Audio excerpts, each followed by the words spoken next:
Yeah. All right.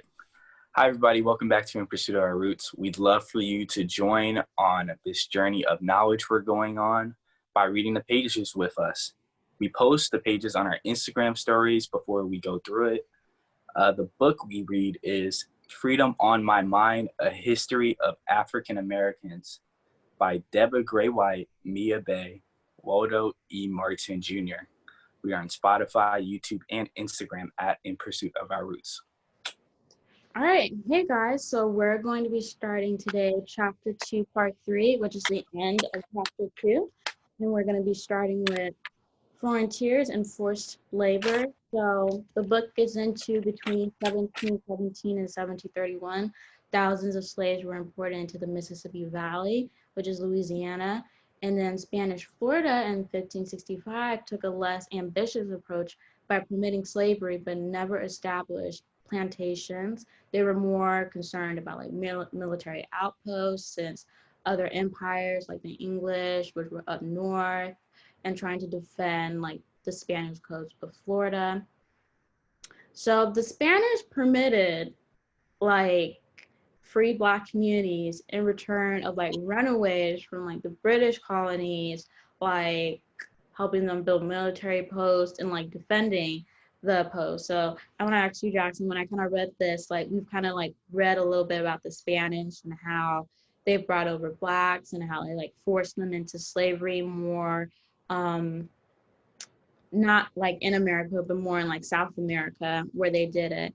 So I kind of want to see like your response on it. When I kind of thought about it, I'm like, so you allow them to have free communities, but if we go back just like a couple years, like maybe just, I want to say probably in the span of like 20, 50 years, if we go back, like you force them to like dive to get pearls, they died just trying to get pearls and were eaten by sharks, da da da, this and that. But like now you're like, all right, it's cool. Like you can have free communities, but like we need you to like help build these posts and like defend and stuff. So I kind of want to see what you thought about it. So honestly, I think it's out of survival, you know. I Mm-hmm. think they understood that it's a give and take. They don't have a lot of slaves here, and they have the British up ahead with their giant colonies and things. You know, there's just a little Spanish colony down here. So because of this, you know, to survive, they needed to use the Black people as posts. And, you know, for them to do that, you know, they have to give them free communities. So you got to do this and that. But if the British weren't up there or if they had more colonies, I think they'd go back right back to plantations and there wouldn't be any free communities. It's only out of survival I think they did this.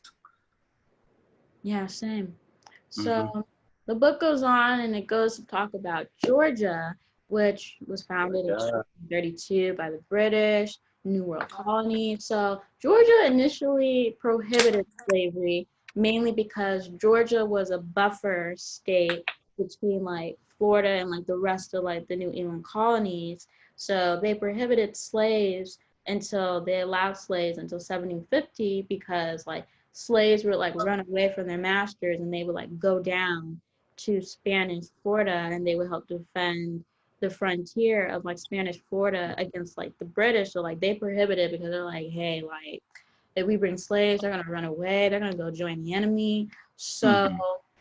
do you find it funny that they prohibited slavery, but at the end of the day, they allowed it after 1750. Like they were founded in like 1732, but then like 18 years later, they're like, all right, like screw it, like we're going to allow slaves now and stuff like that. So what do you think? Money. It's all about the money. As we know, Africans, you know, African Americans, you know, they were mostly doing cash crops. And Georgia has a lot of fertilized land and a lot of place and a lot of open area to do that. So, you know, I think it's just that temptation of we could be making all this money. Forget about, so what if a couple slaves run down to the enemy border? The money we're going to get out of this is going to be worth so much more. And I think that's what pushed them to make the decision, you know? Yeah, most definitely, Mm-hmm. most definitely. Mm-hmm. So in the book, it says the early history of slavery in these three frontier settlements illustrates the immense importance of enslaved African laborers in the settlements of America, especially in the South, as well as the security risks that enslaved Africans imposed. So it's Mm-hmm. kind of like a two-way street. If you think about it, like in the mind of like an enslaved African, they're like, okay, I was forced here. If I can run away, most definitely. If like I can find people that will accept me and not enslave me, that's even better. So that's the Mm-hmm. Spanish. And then for the English, they're like, all right, we need enslaved people because like we're kind of at a crippling point and we don't know how to cultivate crops. So we need people to do that for us, but also that it's kind of like property. Like property, like there's a liability. Like if the slaves run away, the liability kind of is like they run away. I need more enslaved people since that one person or three people or like 5, 10 people ran away, and now they can pose a threat to me because they're free in their mind. Mm-hmm. They're like free even though they're really not in their minds, and they can like come back and kill me if they're like with the Spanish Mm-hmm. and things like that. Mm-hmm. Because there was a little bit in the, I don't know, did you catch this in like chapter 2? But like when Black people came to like Spanish Florida, like they told like the Spanish, like, hey, like we are willing to be baptized as Catholics. And so Mm-hmm. like Spanish were like, oh, okay. So the Pope signed a decree that like, yeah, you can like baptize them in the Catholic faith. And so once they were baptized Catholics, they were like no longer part of like the new English colonies. So when like their slave masters came to get them, the Spanish were like, no, like these are free people. They're Catholics. Like get back over there and stuff like that. So Mm-hmm. do you have any comments on that when you kind of like, So when I was reading that, I'm like, this just paints the picture of, you know, you gotta do what you gotta do to survive at the end of the day. You know, if that means going down to a land of a different ruling body to get baptized, you know, to be free finally, you know, I think anyone would jump at that opportunity no matter what it is, you know. mm-hmm, And honestly, I wanted to go back a little bit, just a yeah, little bit to New Everland since I missed that podcast because I had homework and stuff, you know, life happens. But I was really interested at this one thing I read, which is like in the new Neverlands, while we were developing to attract white immigrants, they promised to supply the colonists with as many blacks as conveniently possible. And I wanted to see what you thought about that. um, it's kind of hilarious knowing that you're trying to draw in people with other people. Like I just kind of find it really funny. It's like an exchange of like if you come here and like populate this land, like we'll give you people that like you can really like command and like help you even though you can do whatever you want to do with them. It kind of makes me think, did these people like when they got to like America, like did they kind of look at like um the people like that were living there in like the colonies, and kind of look at them strange, like, you know, because at that time they were like escaping like religious persecution and like Mm-hmm. all other things. So like getting to the new world, they're like, woo, we escaped it, like let's go. And then you see like all these blacks and you're just like, huh, okay. And you're just like, all right, like advertising.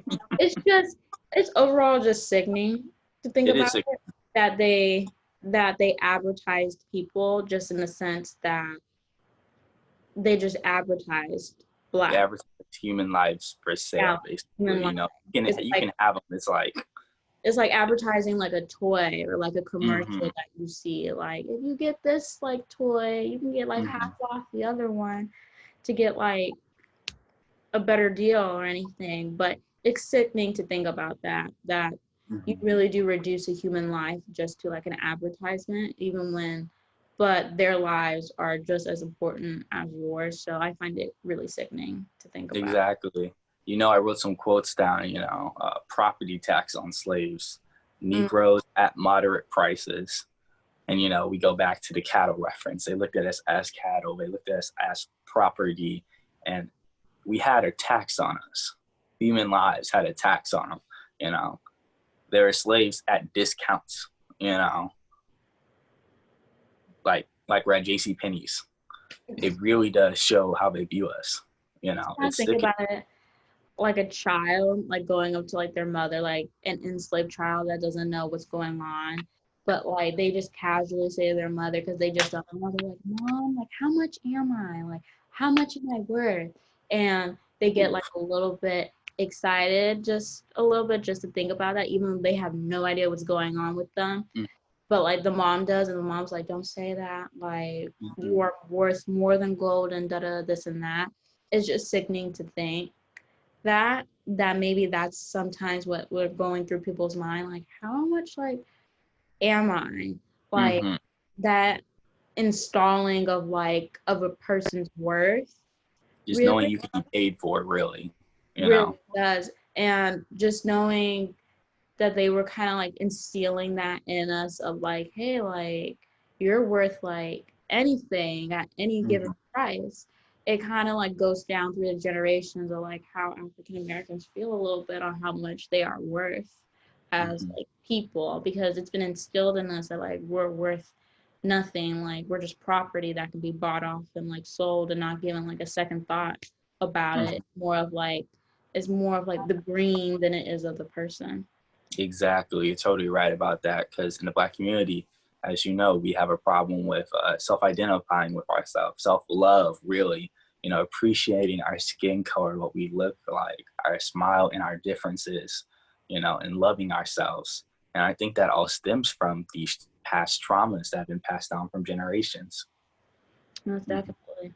So the next subject in the book that the book was talking about was slavery in French Louisiana, and how Mm-hmm. the French wanted to establish a plantation system for sugar, since sugar was really popular, since it was a lucrative cash crop that you were talking about. And I find it quite shocking because I was not expecting this in the book, but it brought up like the Indians and how they maintained their own like indigenous slave trade of their like own, and they supplied 200 slaves to the French. And I'm Did not you gonna know that? no, like I took a step back and I'm just like the Indians. Me too. I was like the Indians had like slaves. Like my mind understood that like slavery is like universal, but Mm-hmm. at the same time, like when you learn about like Native American history and like American textbook, you're just like, dang, They like left they that did out. so wrong. They did them Mm-hmm. so wrong. But then when you hear like they had their own slaves, you're just like, wait a minute, what is? Mm-hmm. Most definitely. And it goes past that too, like in that same text body, they talk about that the Indian slaves provide very little service. And the French officials complain that they're not appropriate for hard labor like the blacks. That made me laugh. That made me really. It made me laugh in a sense. Isn't that crazy? I'm like, I was like, French, like you could put in the hard work, like. Mm-hmm. You were doing okay up in France without the blacks. So Exactly. that you This is can't do great over here without the blacks and the Indians. mm-hmm. But like it I also said that like in the book prior to like reading chapter 2 from what we read, that it was harder to like force the Indians into like slavery because they knew the land and they kind of knew it all. So it was just hard to capture them because the newcomers, like they knew nothing about the land for which they'll the get Indians did, escaped. so it was Where do hard I go? Where am I going? yeah. Mm-hmm. So I found that quote quite interesting, and that person, the French colonies, they probably have such ease writing that too, like Mm-hmm. they're not appropriate to like work like the blacks are, and we're not appropriate either, so you need to send us Mm-hmm. um, some blacks over here to help us. So after that, so the French, they sent slaves after the French colonies complained. Most of the ships originated in Senegal, where the French controlled the slave trade there. So they delivered 6,000 slaves to Louisiana between 1719 and 1731. So we can just imagine that voyage for which we already talked about. And Tragic. tragic, Completely. really. It also states that these slaves were crucial to the colony's survival, mainly Mm-hmm. because of rice cultivation, tobacco, corn, and beans, and indigo, since a lot of the enslaved Africans knew how to cultivate this, and mainly indigo, since indigo was rising at that time. So, What is indigo? This is like I actually don't know what indigo is. I was just curious if you knew. like indigo is kind of like this color, like Mm-hmm. we're not gonna like talk out of text here and just assume, but Mm-hmm. might as well just look up what is indigos. Give me a moment. Indigo. So is it just a color or is it a food? Indigo is a deep and rich color close to the color wheel blue. Mm. What? So yeah, the word indigo comes from the Latin for Indian, as the dye was Mm-hmm. originally imported to Europe from India. Mm. Okay, okay, okay. That's Yeah, interesting. so the Africans knew how to cultivate indigo. Um, it just goes back to show that like, We built this. yeah, we built this. We built We this. yeah, we built this. We really Because did. it's like, oh, sorry, I didn't mean to cut you off. You go ahead. Oh no, you good. I was finished anyway. Okay, okay, okay. So, to go back even further, we talk about like when the Mayflower came down and stuff, and how when the colonists first came down, they started to survive. They didn't know what to do. They're like, oh no, how do we do this? How do we do that? How do we do this? How do we do that? You know, and the colonies didn't really get rolling until our people came in as slaves. That's when they started getting the labor and stuff. That's why when the French, when the French uh, oh no, I'm tripping. When the when New Netherlands came down and they're like, please people come down. We'll give you as much blacks as you want, because they didn't want to come down here and start building stuff by hand when they already have a full civilization right here for them. Like who wants to move to a new land and do all this work? Sarah, would you want to move to some crazy island somewhere and try to build your own civilization? No, I really, No, that does I'd not rather sound just stay fun. where I'm at and just be like, Yeah. oh, that sounds nice. I ain't going with you though. So that's why they put in these incentives, to come here, come do these things, so they can get more money. And that's the importance.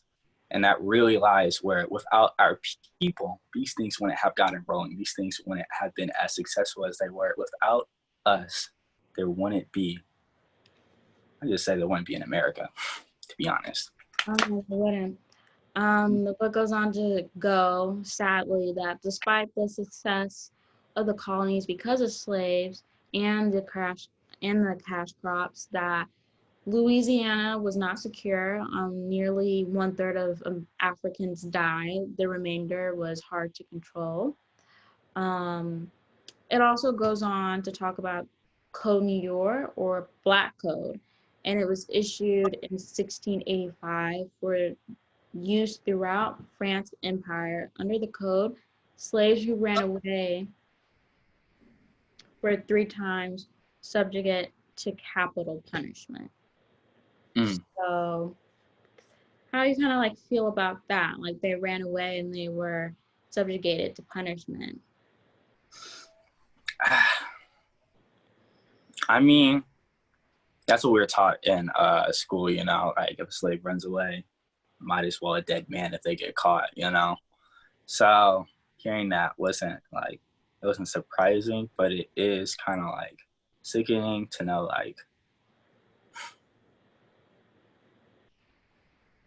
Sarah, let me ask you this. I'm curious about what you think about this question. So if you were a slave back then, would you run away for your freedom knowing that if you get caught, you're going to be killed?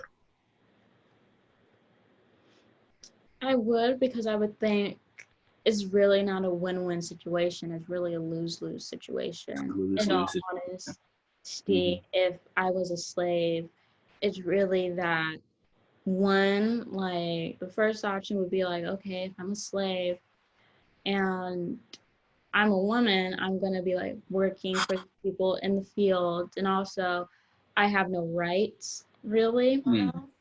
and they could like take advantage of me too, and my children would be subjugated to also be slaves because they created a law that it no After. longer goes down the father's Hmm. lineage, it goes towards the mothers because more black women were slaves. So, child born to like a black mother would be slaves, mainly because like sadly the rape of like black women and like white men not really standing up to take parentage of the kid. So that would be that option. The other option would be like, all right, like I'm getting the frick out of here because I never wanted to do this anyway. And technically, I won't die as a free woman. Either way, I'll just die as a slave. So, like, my mentality would be like, I would rather give it my all and run away. And if I have success in running away and being free, like, I'm going to take that chance and I'm not going to come back. Um, I would come back if I had a family and stuff like that, Hmm. most definitely. But if I didn't have like anyone, if I didn't know anyone, I'd be hightailing my tiny like right out of there. I wouldn't come back. But either way, it's a lose-lose situation. It's Yeah, not a truly, it is a lose-lose win-lose. situation. Especially the earlier you go in American history with African slaves, before, we had free states and stuff that didn't have slavery, when you really didn't have anywhere to go to be free yet. Mhm. And that's like, I always wonder, where did they go? Did they just try and survive, in the wild, try to do their best there? Like, what do you do when you have nowhere to go? Where do you be free? That's just something I think about and something I want our viewers to think about. What would you do? That is a good Mm-hmm. thought to think about. Like, what would you do in What would those you do? situations? So it goes on to talk about a maroon community about a third of Louisiana slaves by 1763. These fugitives, subservient to no one, made their living farming and supply lumber to the New Orleans sawmills. That way they can like build boats and everything. Because it does mention in the book, like Louisiana, it was like not secure when it came to like slaves. So some slaves were rebellious in that nature for which they said they could not control. But like you really can't control a human being, really, if they're being No. forced. Is more Uh-uh. likely that they're gonna lash out. They're gonna be like, no, like you have all Mm-hmm. these like luxuries and stuff, but I'm working my butt off. That way you can enjoy these. So no, not at all. So we go on to Spanish Florida. So it says that the first enslaved Africans arrived in 1687 because they ran away. So it was 8 men, 2 women, and a nursing child. They made their way to St. Augustine's in a stolen canoe, requesting baptism in the true faith of the Catholic Church, which I stated before. In 1693, Spain's king, Charles the second issued a royal proclamation granting liberty to all fugitive slaves who wished to convert to Catholicism. So it goes on to say Mm-hmm. Carolina launched a military assault of St. Augustine in 1702 and 1728 because they wanted their slaves back. And it goes to show that the slaves that were in Spain, they fought their own owners and they freed their own brethren. And they fought for their own freedom and autonomy in Florida as well. So fighting for the Spain, fighting with their masters, freeing like their brothers and sisters, but also fighting in like Spanish colony because they're like, hey, recognize me as a person, please and thank you. Like I am not a subordinate human being, and you're like all up here, like no, like we're all on like the same level. So it goes to show that like enslaved Africans, they were fighting like so many battles really, while they were also defending and participating in other people's battles while other people weren't willing to really be with them and like fight for the Mm-hmm. battles of just being seen as like a human being. So I find it quite interesting. So what do you think when like you kind of read that? I want to. It really highlights the braveries of the people of the past, and it's not like doing a movement now, or doing a movement like 50 years ago during the civil rights age. Like then they could really kill you and get away with it, and there's nothing you can do about it at all. They have laws where you can just get killed, and there's nothing you can do about it. So it really shows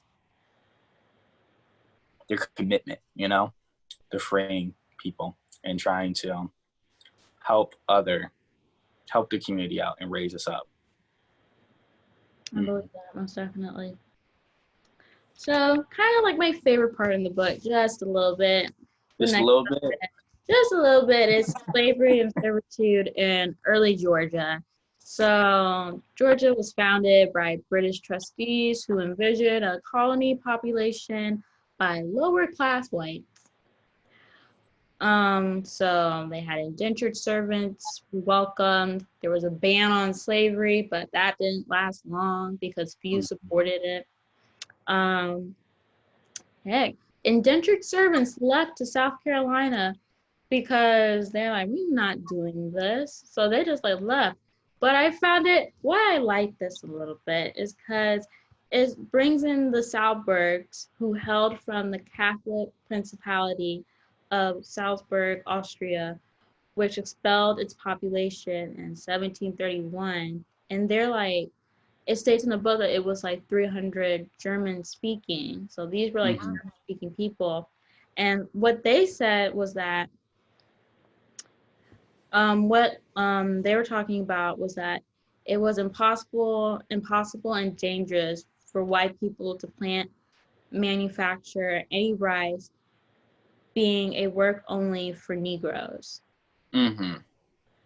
And the Salbergs, they really didn't agree with this. They were more of like, they were going to show like the coloners in Georgia, like, no, like you can do this like by yourself, like you can prosper. And so they showed them without like any slavery, like they went to work and they were able to cultivate rice just like the Africans. And they had an opposition to slavery. But the thing was, it was more practical than moral for them, mainly because they were such a close-knit community, and if they brought in like enslaved Africans, they felt that they would be farther apart. So for them, it was based on like community and like sticking together. But it also says, but they also said that houses and gardens will be robbed always by them, meaning blacks, and white people are in danger of life because of them. Mm-hmm. So when you hear this quote, Jackson, like when it says white people are in danger of life because of them, how does that kind of make you feel? I mean, I'm not gonna say that. I was about to say something crazy, but it is something still to this day you hear. That's not something far fetched you want to hear today. So that rhetoric is still being spoken to this day, and it's crazy how far that history of that rhetoric goes down. It's been passed on from generation to generation to generation. But to bring it back fully, and really to think about it, it's they felt as if, hey, we keep these people enslaved this whole time. So what would you do if you were free? You'd be wanting some revenge too, to be honest. So they're like, we can't free them. They're gonna come back and do this, that, and in between. If we do not keep a thumb on them, our whole civilization is gonna blow up. And I don't think that's the case. Putting more pressure on someone, is only going to make it worse. And it's only which we see what happens later on.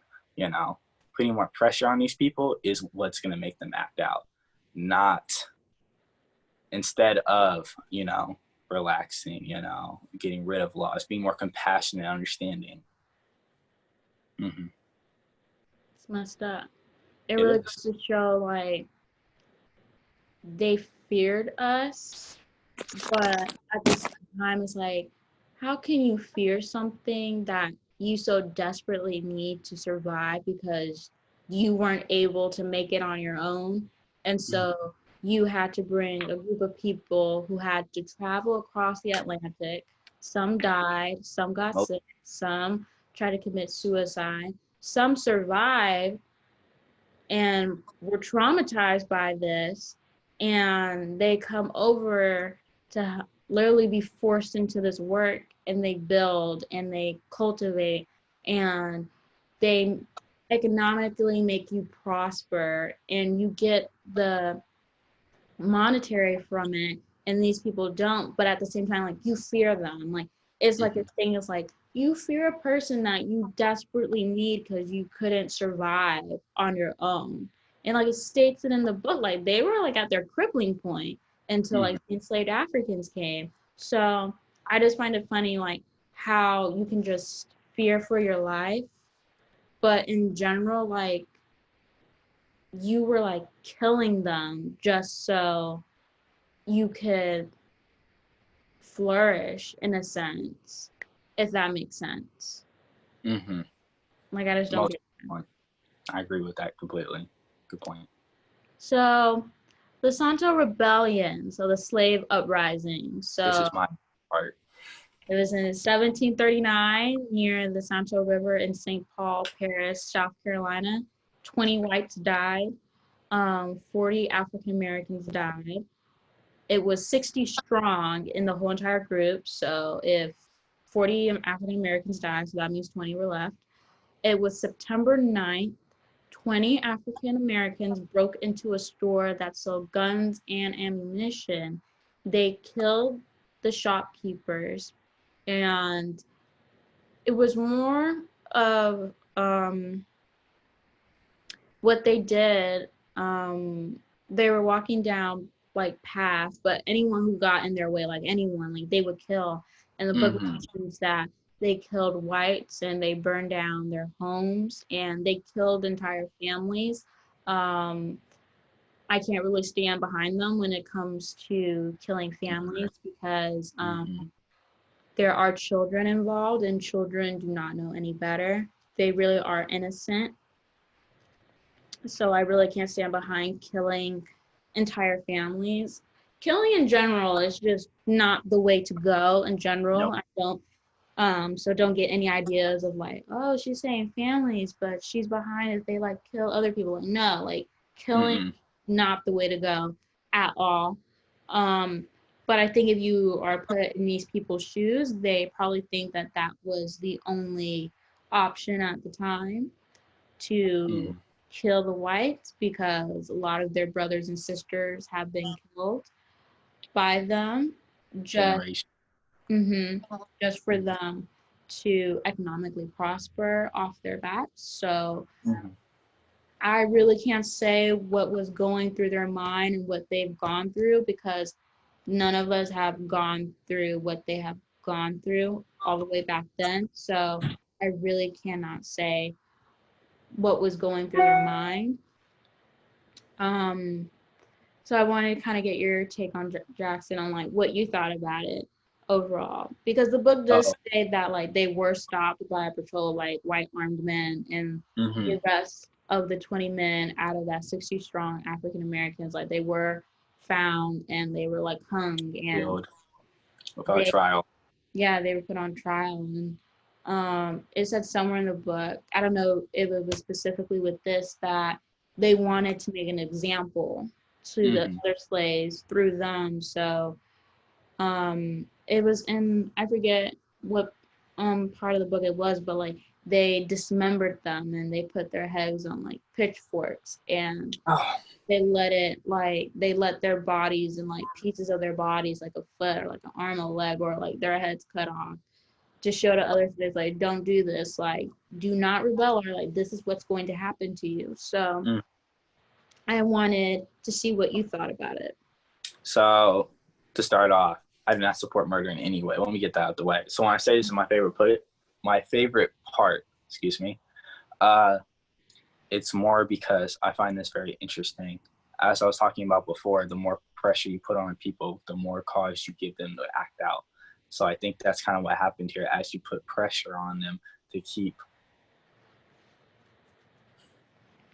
silent, keep complicit, keep, just going through their daily terrible, hellish lives, and to make examples of them. Because think about it. Think if that was your mother, your brother, your sister, one of those people dismembered and stuff from pitchforks. That'd make you feel a certain type of way.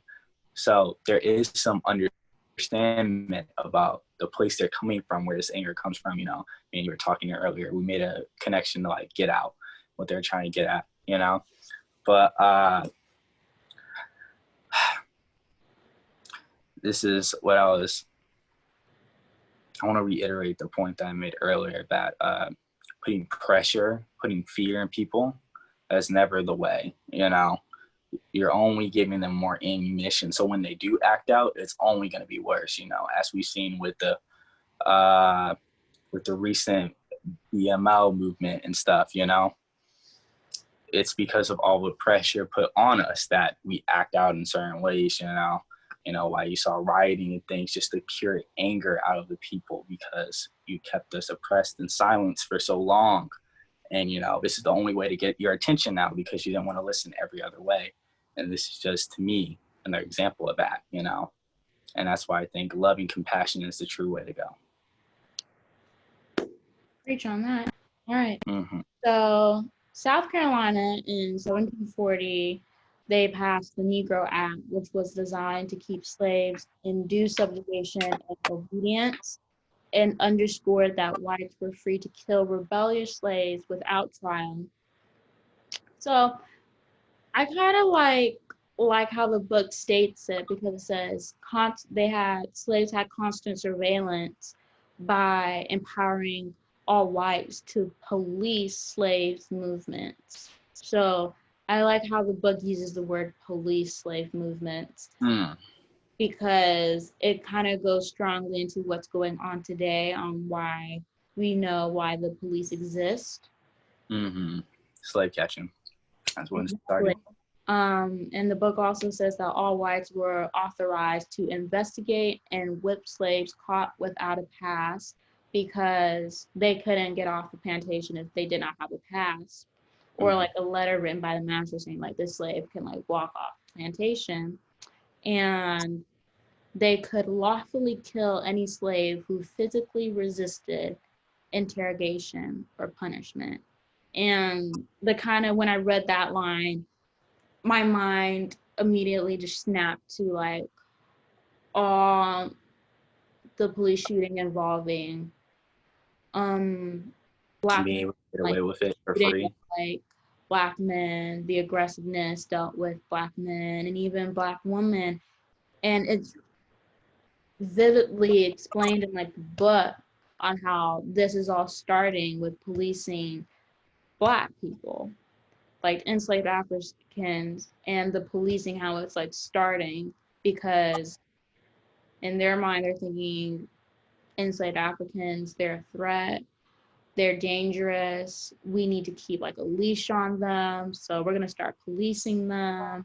And this is kind of how like the police idea and like slave catching, and just knowing that it was happening back then, just like physically resisted an interrogation, but that they could lawfully kill you. It's messed up because it still happens today. And the book vividly explains that, which was going on in like the 1700s. Like, that's messed up in so many ways. And what is it? I took a picture of a passage because I did not want to read it out of context. If I can find it, here we go. So,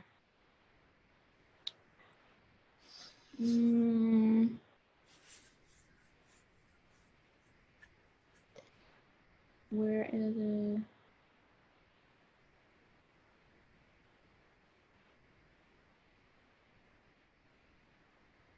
Oh no, it just what Tell I me meant. you got. No.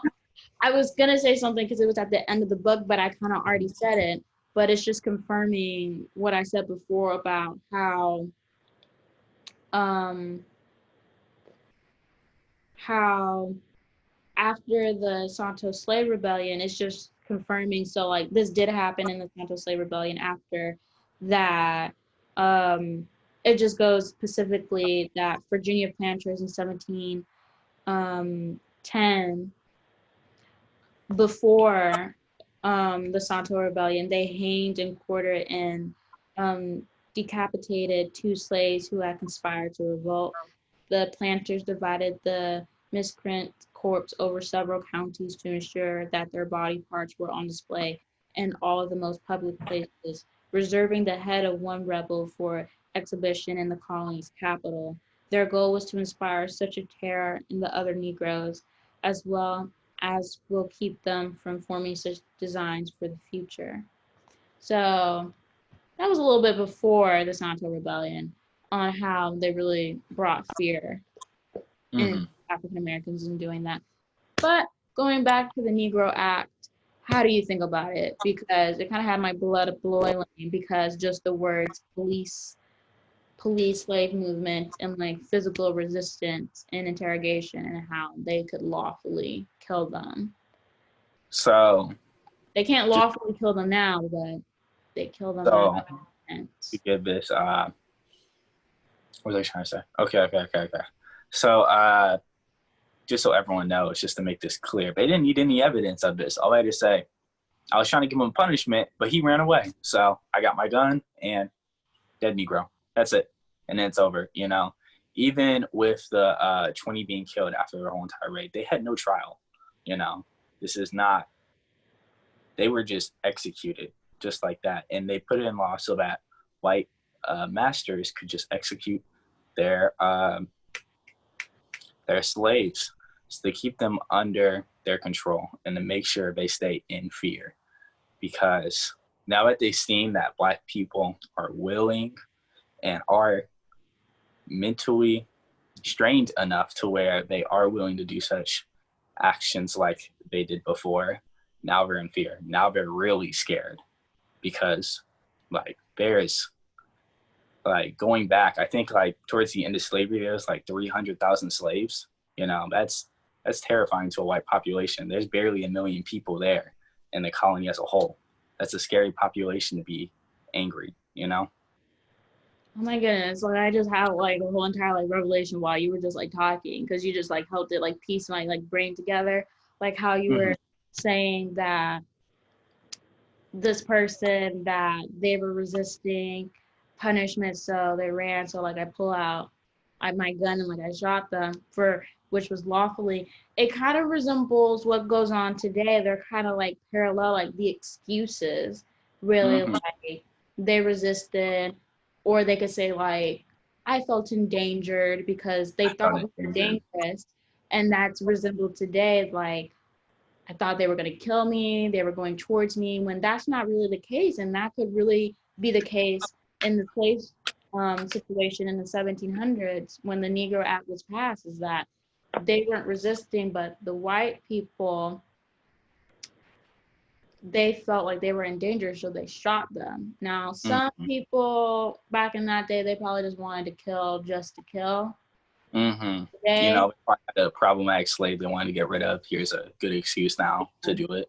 today, I really can't say that. Like, it's just, nah, It I don't really just You want know, to we say. could dig deeper with stand your ground laws and what happened with Trayvon Martin. There's more to dig with this, most definitely, Most for y'all. definitely. But I just wanted to make like the comparison of like excuses, that these excuses are very much parallel with one another, when it comes to justify why you killed a Black person who wasn't probably even resisting arrest at all. Mainly like a slave, knowing that like they could die either way and they would still be a slave, but Mm-hmm. still wanting to hold on to life in some form of fashion. So I just really wanted to make that parallel, because I had like an aha moment while you were talking, and Mm-hmm. that nature. So that concludes chapter 2, part 3. That ends chapter 2. We are going to take a little break from the book, you guys. Next week, you're really going to have to pay attention to our Instagram page because we have something exciting coming up next week that we're really excited to talk about. And I hope all you guys will be excited to talk about it as well. But we're just going to take a break. We just want to like tell you guys that next week we're going to be hopping into something different. We are going to have some special guests on the call with us next week, and we're just really excited. I know I'm really excited. Jackson's really excited. Like, Yes, ma'am. it's so exciting. But we just wanted to tell you guys that if you guys listen to the podcast and you're just like, wait a minute, like they're not talking about the book. We just wanted to let y'all know, okay? So thank you guys for tuning in. Thank you, of course, to Jackson for coming to talk to me, and we shall see you guys next Thursday.